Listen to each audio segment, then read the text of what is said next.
Malaysia Tzu Chi volunteers joined the morning sutra session held at Hualien's Dingsi abode.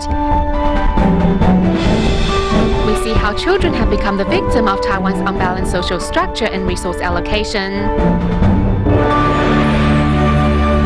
Welcome to DaAi Headlines. I'm Wendy Chen. Thank you for joining us. Since the first day of the Chinese New Year, Tzu Chi volunteers worldwide have joined Dharma masters at the Dingsi abode in Hualien, Taiwan via video conference for the morning sutra session. At Malaysia's Tzu Chi Bukit Metejam Liaison Office, volunteers organized the event so that community members could gain more insight into Master Cheng Yen's Dharma. Meanwhile, at the Penang Dingsi Hall, around 300 residents, young and old, joined in prayer for a peaceful year ahead. Comes together, chanting to the Buddhist scriptures, is 7-year-old Chen Xiangyu. Xiangyu is here at the Dingsi Hall with his mother, chanting to the Sutra of Innumerable Meanings to ring in the new year. I don't usually do morning chants. I sleep very late, so I can't get up early enough for the morning prayers, but I started chanting sutras when I was 4. Not in the habit of practicing morning prayers, Xiang Yu nevertheless tries his best to keep up. He also has a New Year resolution.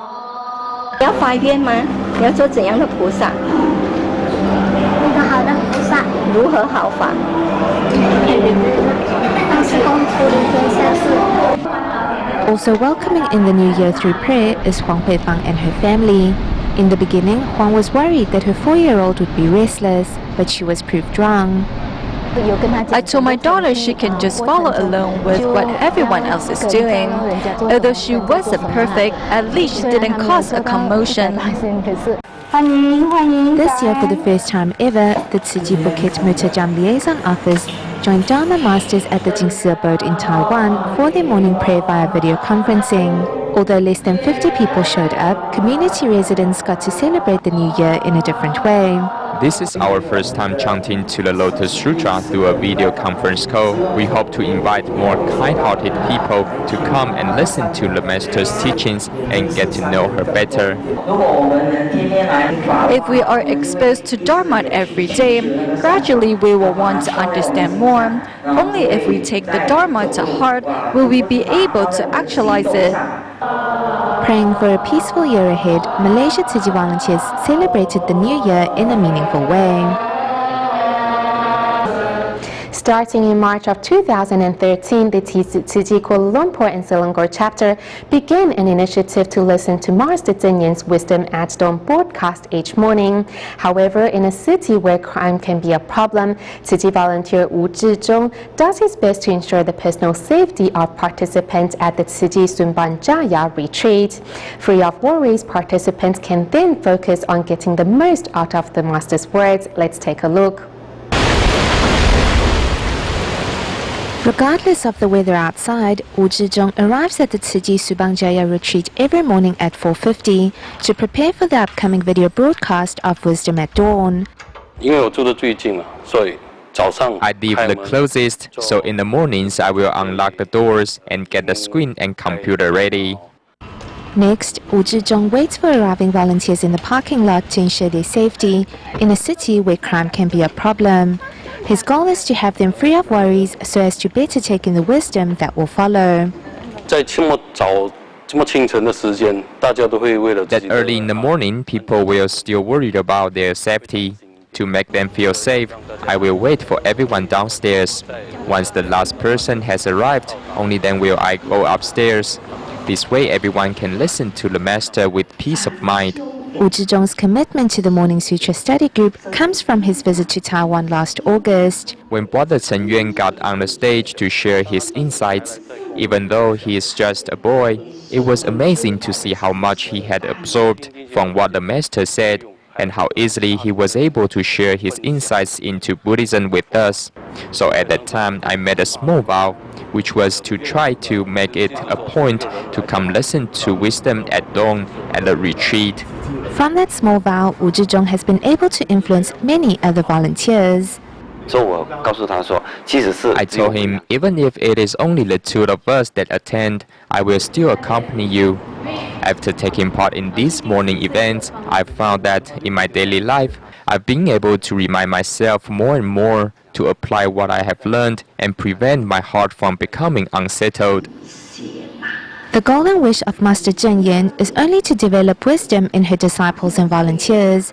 Responding to that call has been Wu Zhizhong, who holds the Wisdom at Dawn study group as a way to repay the grace of his teacher.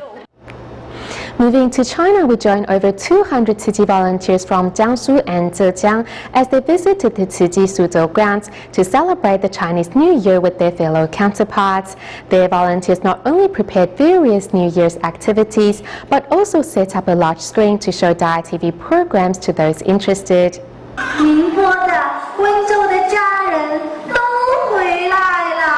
To celebrate the Lunar New Year, more than 200 Ciji volunteers from Jiangsu and Zhejiang have gathered at the Ciji Suzhou grounds.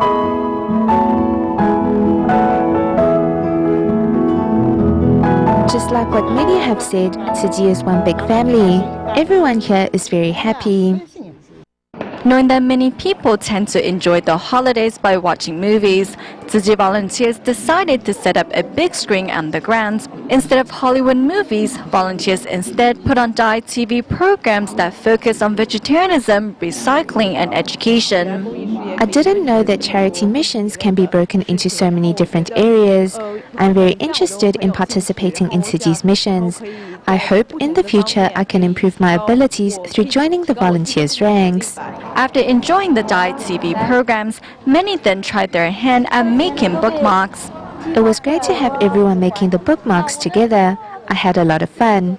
It is Chinese New Year right now, so I'm using a bookmark to represent my blessings. Writing words of blessings on spring couplets, this group of volunteers hopes to spread their blessings to their counterparts around the globe.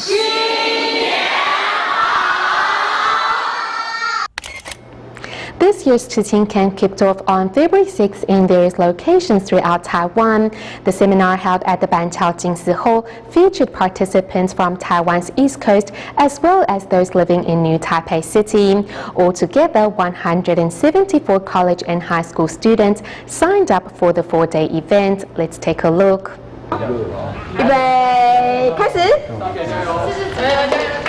Racing against time, camp participants are seeing if they can fold their beds in less than a minute.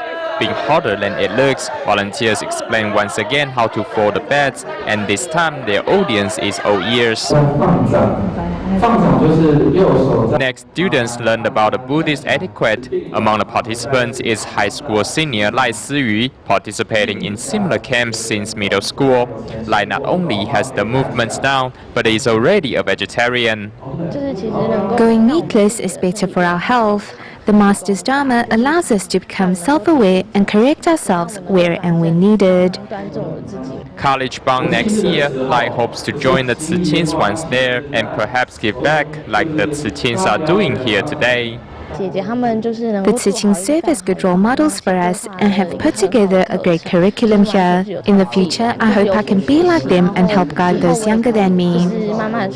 With activities dealing with how they should hold and present themselves, we have hopefully showed them that in life there are many things that they need to pay attention to and study up on.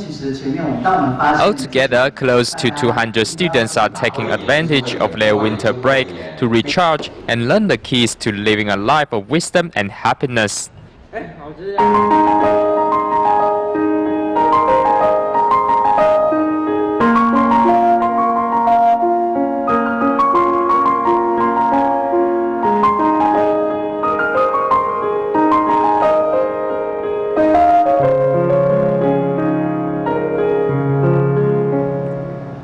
The economic downturn here in Taiwan means that more and more children are now unable to afford lunch.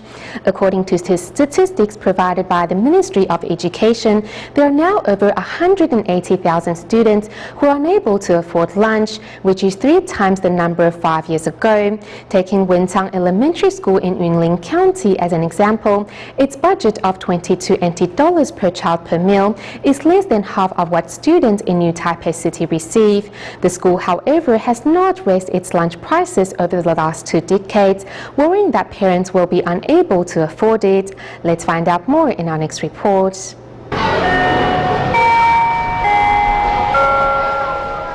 As the bell chimes, students get ready for their lunch.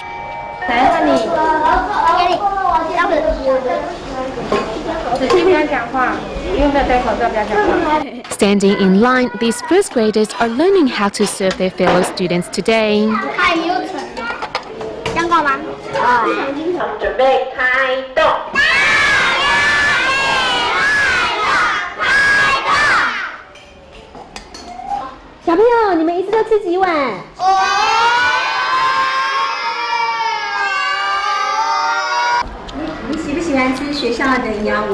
I like the lunch provided by the school because it is delicious.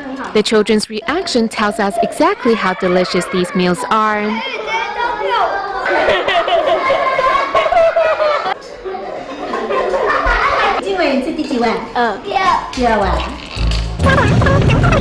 Going back to 8 a.m. in the morning, staff inside the school's kitchen begin their work for the day by rinsing and cutting all vegetables.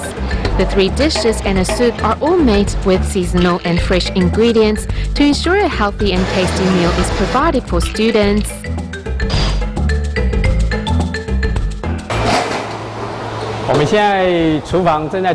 Our central kitchen is now preparing the nutritious lunch meals that our students eat every day. Since the school's establishment in 1995, lunch meals cost around $580 per month, which is one of the lowest around the island. Taking out cost of labor, the budget left for each meal is only $14 NT per person. According to the Ministry of Education, the number of students receiving government's lunch allowance in 2007 stood at nearly 330,000. The number continued to increase over the years, reaching its peak in 2011 with over 590,000 students receiving subsidies. The government has had to accept donations from the general public this year to continue its lunch program. Shilo is said to be the epitome of the gap between cities and remote areas, as most of the younger generation there have left to work in the cities, leaving only the elderly behind.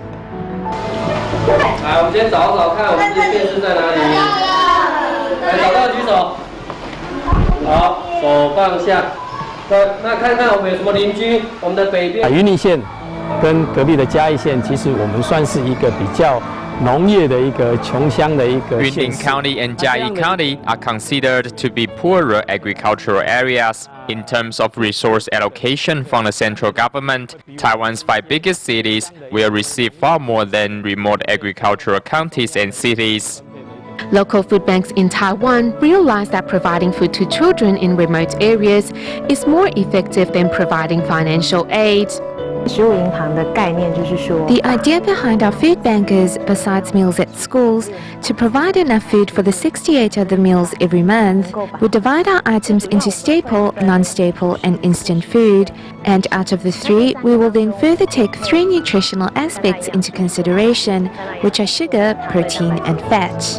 A box of food will provide a child with all the nutrition needed for a month. However, the government should perhaps come up with solutions on how to bridge the gap between cities and the countryside so that children will no longer be the victim of unbalanced social structure and resource allocation. Recently, the Tzu Chi Indonesia chapter organized a volunteer recruitment seminar to invite more body service to join Tzu Chi's ranks. As part of their charity missions, the Indonesia volunteers also promoted the bamboo coin bag campaign at local schools in Jakarta. Writing down their names on their personal bamboo coin banks is a group of young yet compassionate students. I think it's a good thing to save some coins to help those in greater need. Currently, the Tzu Chi Indonesia chapter is promoting its bamboo coin bank campaign to inspire members of the public to join its charity missions. At the Dharma Bodhi Bhakti School in Jakarta, Tzu Chi volunteers are here to introduce their charity campaign to students from elementary level to senior high. We want to encourage our students to continue their efforts in Tzu Chi's bamboo coin campaign. The most important thing is to plant seeds of kindness in their hearts and further pass on good thoughts in society.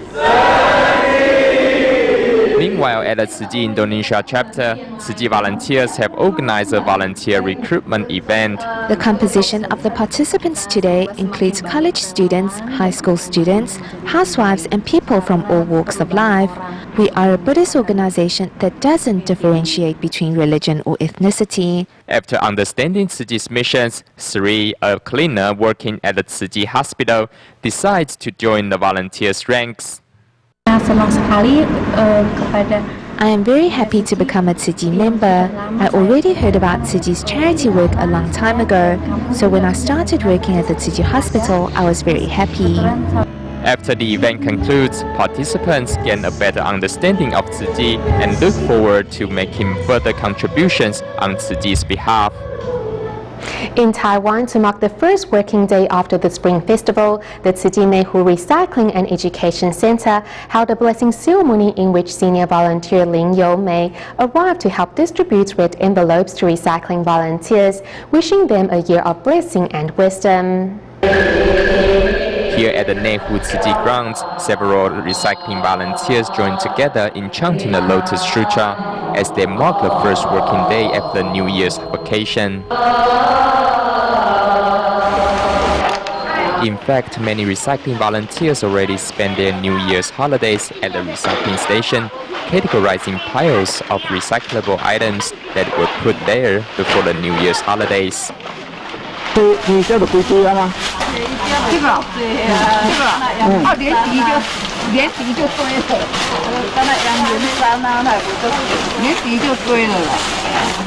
thank the recycling volunteers for their hard work, senior Tzu volunteer Lin Youmei gives each of them a red envelope, which wishing them a year full of blessings and wisdom. I am moved by these recycling volunteers who sought these recyclables without expecting anything in return. I don't have time to join them in doing recycling, so I brought them red envelopes as a way to thank them for having me here. During the daytime, senior volunteers categorize recyclables, while at night, young volunteers come to help after work. Everybody joins together in organizing recyclables from some 70 recycling points in Neihu. We all want to start our new year in a meaningful way. Everyone can invite their neighbors to join our recycling campaign. Let's protect our environment. Let's do recycling together. Among the volunteers is Liu Yongxun from Chengdu, China. He said he wants to bring what he has learned here back home. As I look around in the many recycling points, I find that community members are really devoted to recycling. They often bring recyclables to nearby recycling points. That's something we should learn. I want to motivate Chengdu citizens to do recycling after work as well, just like what you do here in Taiwan. Amid the mountains of recyclables, recycling volunteers spend their every day in the most meaningful way. Throughout the Lunar New Year's holidays, Tzu's recycling volunteers have continued to report for duty at recycling points across Taiwan. Among them is Sen Li Mei, who has set up a small recycling point in front of her house, which is behind Taipei's Quenyang MRT station. Upon discovering that her fellow volunteers did not take time off during the Spring Festival, Sen quickly returned to her post to continue safeguarding the planet. This toothbrush was probably only used for a month. Both toothbrush and buckets are recyclable, while the water Shen uses is rainwater. Deeply committed to recycling concepts, Shen has been collecting and cleaning recyclables since the first day of the Lunar New Year. At the Renwu recycling station in Kaohsiung, none of them take a break. They told me on the first day of the Lunar New Year, at 4 in the morning, there were already volunteers sweeping the grounds. Hearing that, I wanted to get back to my recycling point and start work as soon as possible. Although most people were out enjoying the warm weather during the holidays, Shen was at home recycling. My family knows I am here and that they can always find me here. They know I like to sort recyclables. Over the past 4 years, Shen's continued efforts have won the applause and support of her neighbors. Seeing how hard she works at recycling, I thought that it is something that I should get involved in as well.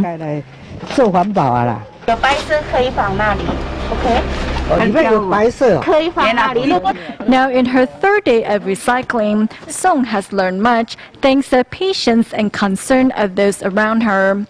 Everyone here is really friendly and they are never impatient. Whatever I don't understand, I will ask, and I don't mind answering. As Taiwanese head back to work, Shen gives her recycling volunteers with a small token of appreciation. Although drawing no salary or year-end bonus, Tzuji's recycling volunteers happily continue on for the sake of our planet.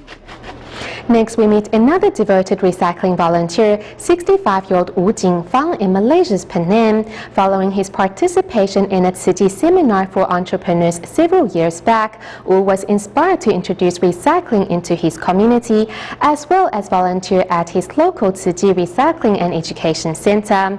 Even after being hospitalized last April, as soon as Wu was better, he was back at work, hoping to spread the message of recycling to more communities in and around Penang. Explaining to students how to best separate their recyclables is 65-year-old Wu Jingfang, who has been a recycling volunteer at the Taman Sri Nibong Recycling and Education Center for over a year. Never missing a day, it was only a sudden illness that stopped him from coming.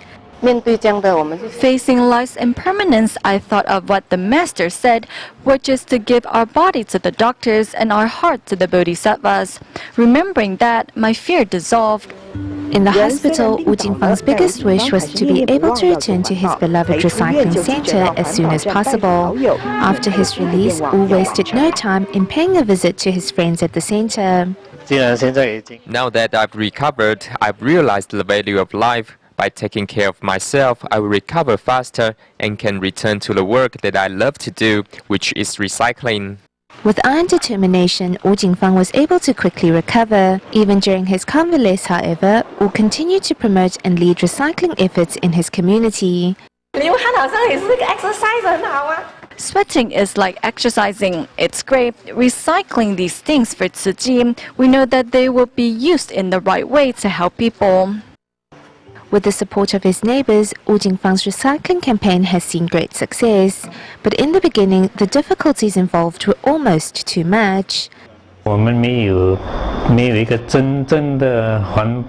don't really have a dedicated space to do recycling, so residents will just take their recyclables and throw them here, after which we work to separate them. We did that for about a year. It was really difficult. However, thanks to Wu Jingfang's efforts, now almost every resident in his community recycles, showing that with faith and determination, one person can make a difference. We go back to Taiwan at the end of the show. To safeguard the health of their local recycling volunteers, the Zhanghua Recycling Station recently held a free clinic with the help of Central District team members.